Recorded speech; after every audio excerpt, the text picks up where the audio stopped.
No one ever told you it was allowed to still hurt this much. So let me be the one to tell you now.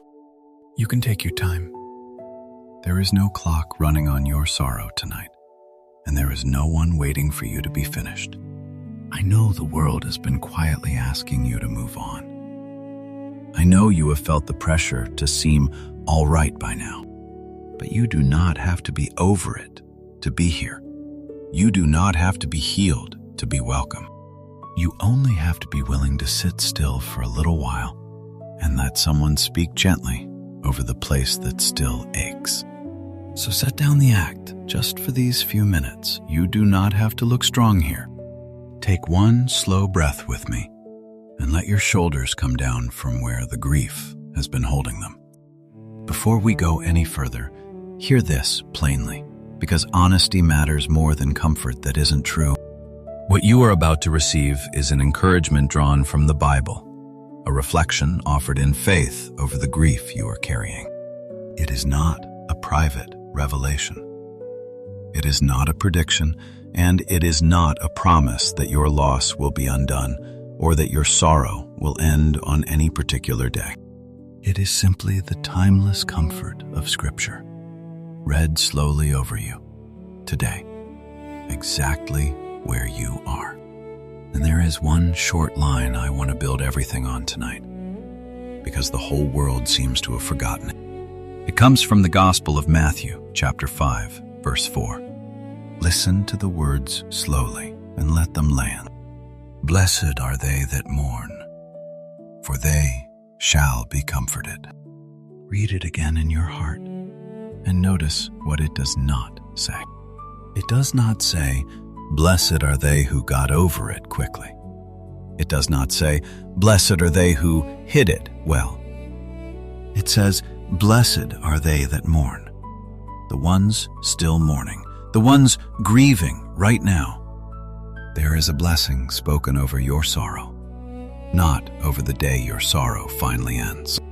In the Scriptures, this is the voice of the one who made you, drawing close to the very people the world hurries past.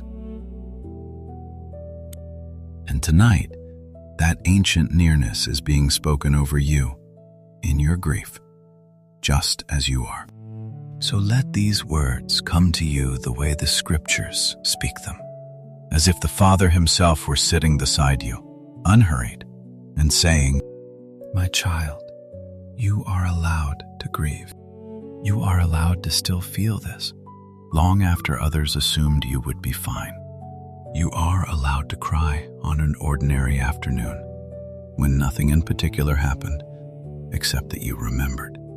You are allowed to fall apart at the song, the smell, the empty chair, the date on the calendar that only you remember.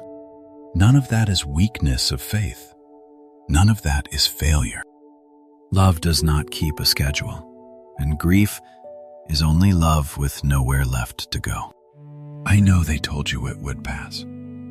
I know they meant it kindly, but somewhere along the way, you started to feel that your sorrow had overstayed its welcome. You learned to answer that you were doing fine because it was easier than watching their faces change.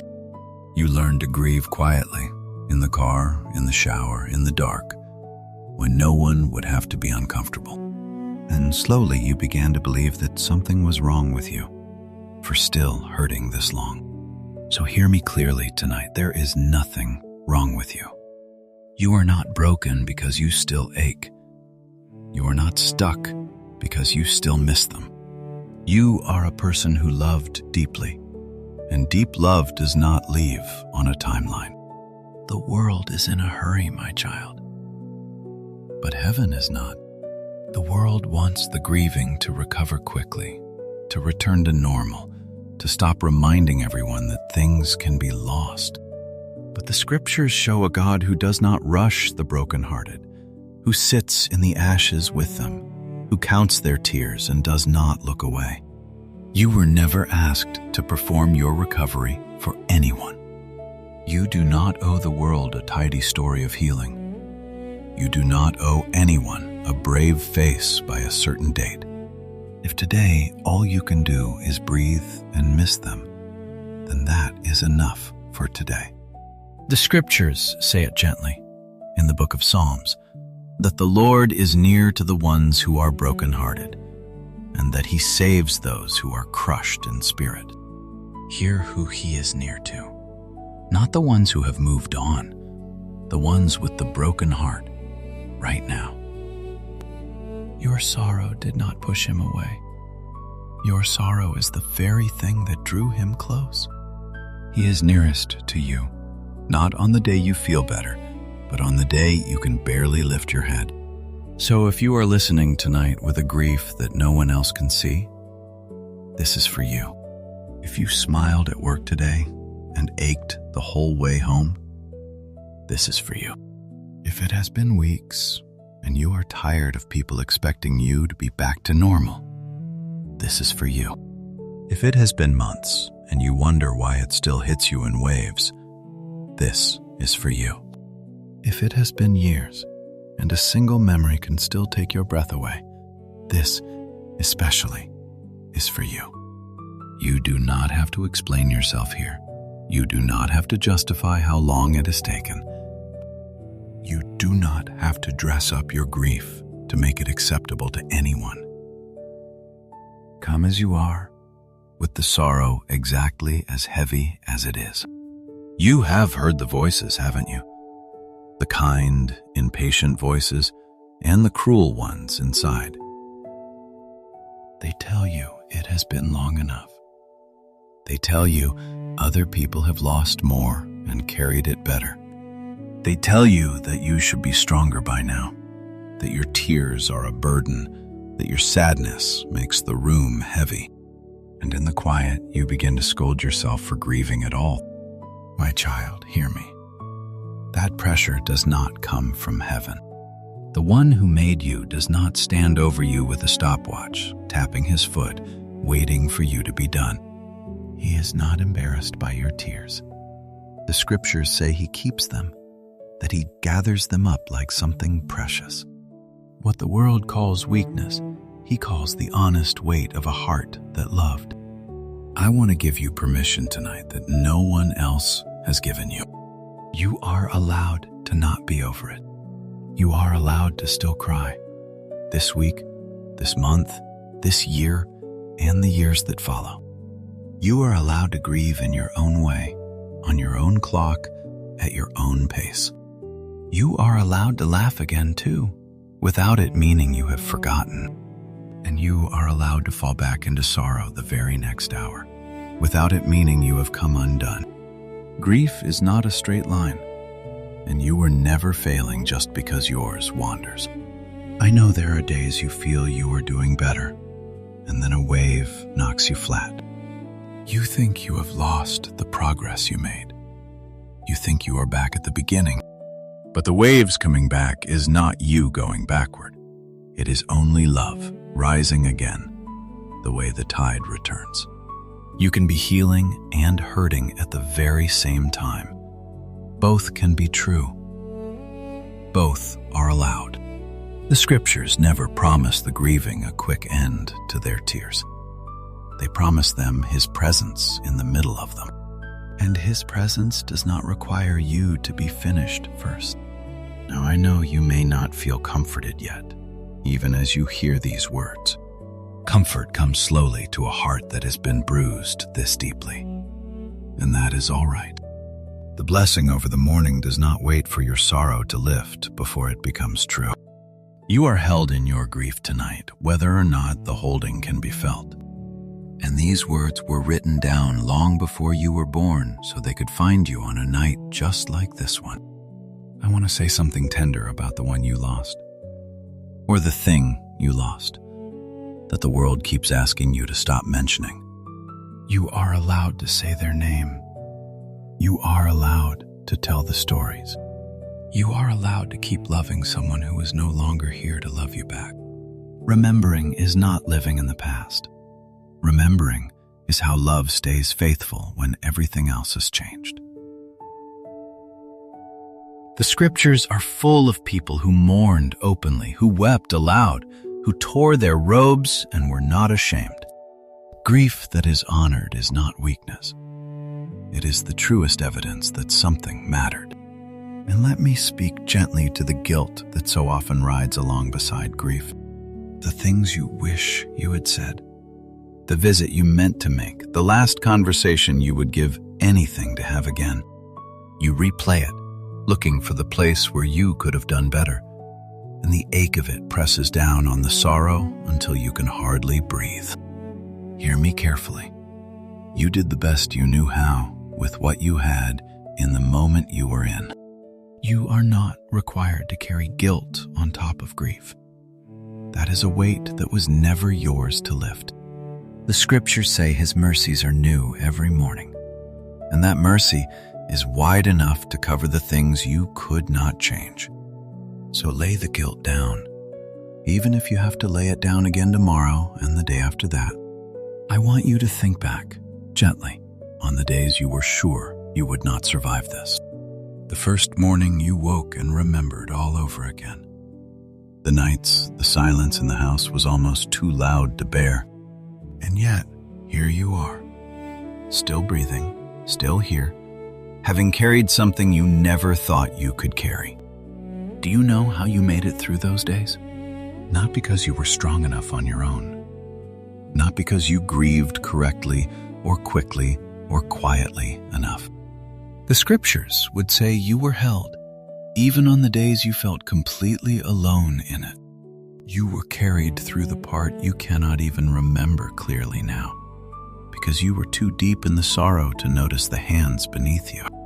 And here is something I do not want the pressure of the world to keep hiding from you. Healing, when it comes, will not mean forgetting. It will not mean the love stops. It will not arrive as a single morning when the grief is suddenly gone, tidy and complete. More often it comes the way dawn comes, slowly, in pieces, with the dark still lingering at the edges for a long while. And on the days it does not come at all, you have not failed. You have simply loved. And love takes the time it takes. The verse does not promise comfort by a deadline. It promises that the morning will be comforted in a faithfulness that does not run out. So tonight, I am asking you to set down a few things you were never meant to carry. Set down the pressure to be all right before you are all right. Set down the shame of grieving longer than other people seem to think you should. Set down the exhausting work of pretending, the performance you put on so no one has to worry. You were not made to carry those things, and you do not have to carry them tonight. And let me speak gently to the comparison that quietly steals what little peace you have left. You have watched others lose what you lost and seem to recover faster, and you have decided you must be doing it wrong. You measure your sorrow against theirs, against some invisible standard no one ever actually agreed to. But grief is not a race, and no two losses weigh the same on the heart that carries them. Your grief is allowed to look like your grief. It does not have to match anyone else's, and it does not have to make sense to them. The depth of your sorrow is not a flaw in you. It is the shape of how much you loved. If these words have loosened something in you, you do not need to do anything dramatic.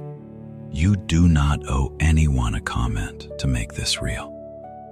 You do not have to prove your grief or your faith to a stranger. But if you would like, you can take this quiet moment and turn it into a small prayer. It can be as simple as this. Lord, I am grieving and I am tired. Stay near me and help me to take my time. There are no perfect words for this. The scriptures show God meeting people in groans, in weeping, in prayers too broken to finish. Your honesty is enough. Your tears are enough. And if someone comes to your mind right now, someone carrying a loss of their own, you are welcome to share this message with them. Not as a demand, just as a quiet kindness, the way you would sit beside a friend who did not need you to fix anything, only to stay. Now here is one gentle but important reminder, and I will not rush past it because it matters most of all tonight. Faith is a deep comfort in grief, but it was never meant to carry the whole weight of mourning alone. You were not made to grieve in isolation. Please, lean on the people who love you, even when it feels easier to hide. If the sorrow grows too heavy, if it begins to swallow your days or your sleep or your will to keep going, please reach out to a trusted friend, a pastor, or a grief counselor. Talking to someone who can sit with you in this is not a failure of faith. It is wisdom, and it is brave. Hope and help were always meant to walk together, and you do not have to walk this road by yourself. And before we come to the end, let me ask one gentle thing of you. Be patient with yourself a little longer. I am not telling you the grief will be gone by a certain morning. I am not handing you a date or a guarantee or a tidy ending wrapped with a bow. I will not pretend that the one you lost can be handed back or that the empty place will be filled by next spring. I am telling you what faith has always whispered to the grieving, that comfort is promised, and that the one who made you stays especially close to the brokenhearted. You do not have to hurry through this. You are allowed to take as long as you need. So, as this message comes toward its close, I want to leave one thing in your hands to carry into tomorrow. Your grief is not a sign that your faith is failing. It is the honest weight of a heart that dared to love. Whatever this loss has taken from you, the blessing spoken over the mourning still stands. Blessed are they that mourn, for they shall be comforted. Not blessed when they finish mourning, blessed in it, comforted within it. I will not promise you a date. I will not promise you that the ache will fully disappear. I will not pretend to know the things that only God knows. You have been handed enough rushed reassurances, and I will not add to the pile. But I can leave you with what the scriptures say with quiet confidence, that the brokenhearted are not alone, and the mourning are not forgotten. You are allowed to grieve. You are allowed to take your time, and you are held the whole way through it.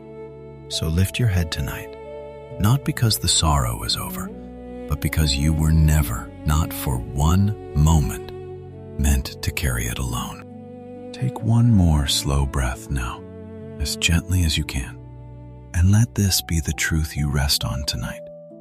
You are allowed to mourn. You are not rushed, and you are deeply, faithfully loved.